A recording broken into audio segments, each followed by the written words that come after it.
اللہ الرحمن الرحیم رب یسر ولا تعسر وتمم بالخیر وبک نستعین۔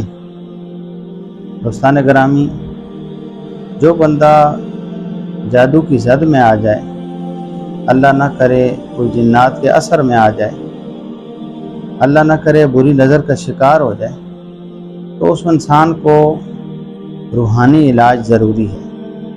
نظر کا علاج اس کے لیے ضروری ہے، اس کو چاہیے جلدی جلدی اپنی نظر کا علاج کروائے۔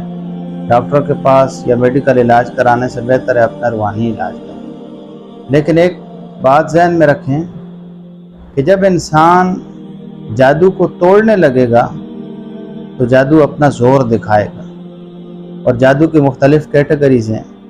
ایک ہلکا جادو ہے، ایک تھوڑا اس سے سخت ہے، ایک اس سے سخت ہے۔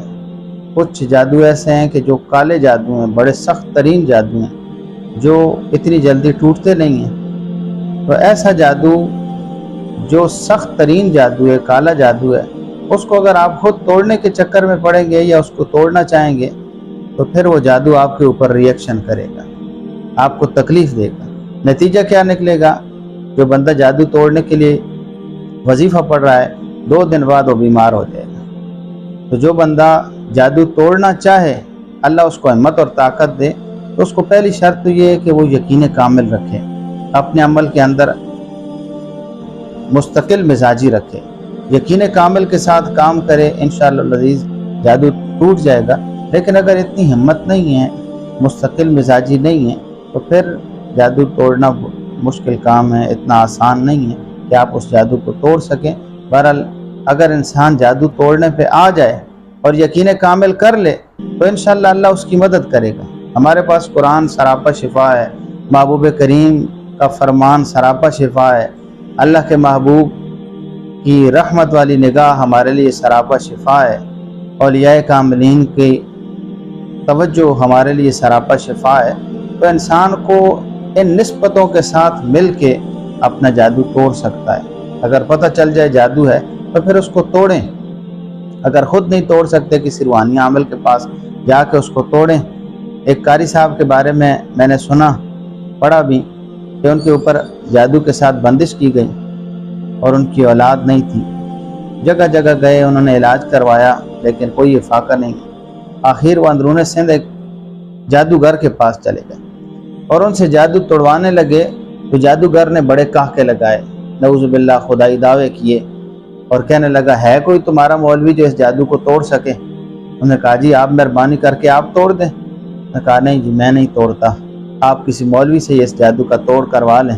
الغرض وہ بندہ مایوس ہو کے آ گیا، اور آ کے اس نے ہمت کی، حوصلہ کیا، اور یقین کامل کے ساتھ اللہ پاک نے اس کے ذہن میں ڈال دیا کہ جب نبی علیہ السلام پہ جادو کا مسئلہ بنا تو اللہ تعالیٰ نے آخری 2 صورتیں نازل کر کے اس مسئلے کو ختم فرمایا۔ اس نے ارادہ کر لیا، مصمم ارادہ، کہ میں بھی اس کو توڑ کے رہوں گا۔ اپنی بیوی کو کہا کہ میں رات مسجد میں گزاروں گا، فکر نہیں کرنی۔ مسجد کے ایک کونے میں بیٹھ گیا، حصار باندھ کے قل اعوذ برب الفلق اور قل اعوذ برب الناس پڑھتا رہا۔ پڑھتے پڑھتے پڑھتے پڑھتے 7 دن گزر گئے۔ جب 7ویں رات آئی تو ایک خون کی بالٹی اس کے اوپر آ گئی۔ بڑا پریشان اٹھا، اپنے کپڑے دھوئے، مسجد کو صاف کیا، مسجد کو پاک کیا۔ گھر گیا تو گھر اب بیوی کے ساتھ بھی یہی معاملہ ہے، بیوی پریشان ہے، رو رہی ہے۔ اس نے اس کو چپ کرایا اور کہا مجھے یقین ہے کہ اللہ کے فضل سے اب ہمارا جادو ٹوٹ جائے گا۔ پھر مسجد میں آ کے پھر اس نے پڑھائی شروع کر دی، قل اعوذ برب الفلق قل اعوذ برب الناس پڑھتا رہا۔ 11واں دن آیا، پھر ایک بالٹی خون کی ان کے اوپر آ گئی۔ جب یہ معاملہ ہوا پھر اس نے خوفزدہ نہیں ہوا، ڈرا نہیں، مسجد دھوئی، جا کے نیا لباس، صاف ستھرا لباس اس نے پہنا، پھر مسجد میں آ گئی۔ 12واں دن جب آیا، صبح کی نماز پڑھا کے قاری صاحب گھر میں گئے، دروازے پہ کسی آدمی نے دستک دی، اور دروازے پہ دستک دے کے اس آدمی نے اس سے کہا جی آپ مجھے معاف کر دیں۔ دروازہ کھلتے ہی وہ جادوگر پاؤں میں پڑ گیا، جی مجھے معاف کر دیں۔ میں کہا بھئی آپ نے قصور کیا کیا ہے؟ نہیں جی مجھے معاف کریں میں پھر بتاؤں گا۔ جی آپ نے قصور کیا کیا ہے، کیا مسئلہ ہے؟ آپ مجھے معاف کریں جی پھر بتاؤں گا۔ انہوں نے کہا جی میں نے آپ کو معاف کیا، لیکن تم معافی کیوں مانگ رہے ہو؟ انہوں نے کہا جی میں ہی وہ بدبخت آدمی تھا جس نے آپ پہ جادو کا عمل کیا تھا اور آپ کی اولاد بند کی تھی۔ اب آپ مجھے بتائیں کہ آپ نے ایسا کون سا وظیفہ پڑھا ہے، کون سا عمل پڑھا ہے، کس عالم کے پاس گئے تھے کہ آپ کا یہ جادو بھی ٹوٹ گیا اور میرے جنات میرے اوپر حملہ کر رہے ہیں، میرا جادو میرے اوپر حملہ۔ اس نے کہا جی میں نے کسی سے توڑ نہیں کروایا، میں نے اللہ کی پاک کلام سے توڑ کیا ہے، میں نے آخری صورتیں پڑھی ہیں، معوذتین پڑھے، اس سے میں نے اپنا جادو توڑا ہے۔ اور کاش کہ مجھے پتہ ہوتا کہ تو نے جادو کیا تھا، ہماری شریعت کے اندر تو واجب القتل تھا، میں تجھے پہلے ہی قتل کر دیتا۔ تو میرے دوست اگر ہمت ہے خود عمل کریں، خود جادو توڑیں، جنات کو بگائیں۔ جنات انسان سے زیادہ طاقت والے نہیں۔ اللہ تعالیٰ نے انسانوں کو قرآن دیا ہے، اللہ تعالیٰ نے انسانوں کو نور ہدایت عطا فرمایا ہے۔ جنات کے پاس قرآن نہیں ہے، قرآن اللہ نے ہمیں عطا فرمایا، اور قرآن جیسی طاقت والی کوئی چیز نہیں۔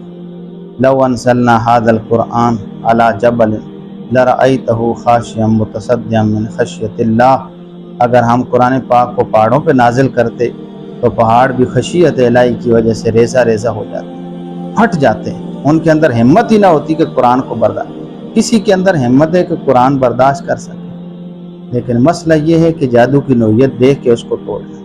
ہم ٹھنڈی جگہ پہ گرم وظیفہ پڑھتے ہیں، گرم جگہ پہ ٹھنڈا وظیفہ پڑھ رہے ہوتے ہیں۔ جادو چھوٹا ہے، بڑی عمل سے توڑ رہے ہوتے ہیں، اور جادو بڑا ہوتا ہے، ہم چھوٹے ہتھوڑے سے اس کو۔ تو ہر چیز کا ایک لیول ہے، اگر چھوٹی چیز ہے چھوٹے عمل سے ٹوٹ جائے گی، لیکن بڑی چیز ہے تو اس کے لیے بڑا ہتھیار ضروری ہے۔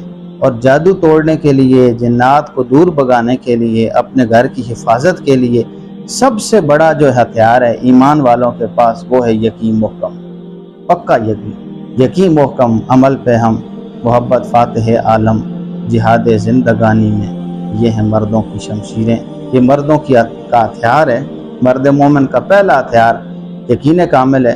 یقین پیدا کر لیں، قرآن زیادہ نہ پڑھیں، صرف ایک سورت یقین سے پڑھ لیں، آپ کے لیے، آپ کے گھر والوں کے لیے کافی ہے۔ اللہ کے محبوب کا فرمان ہے، جو آدمی ایک مرتبہ آیت الکرسی پڑھ لے، یہ آیت الکرسی اس بندے کی حفاظت کرتی ہے، اس کے گھر والوں کی حفاظت کرتی ہے، اس کے سارے پڑوسیوں کی حفاظت کرتی ہے۔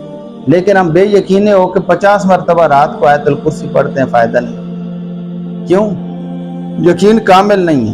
اگر یقین کامل ہوگا تو پھر یہی آیت الکرسی میری بھی حفاظت کرے گی، میرے بچوں کی بھی حفاظت کرے گی، میرے پورے گھر کی حفاظت کرے گی، میرے پڑوسیوں کی بھی حفاظت کرے گی۔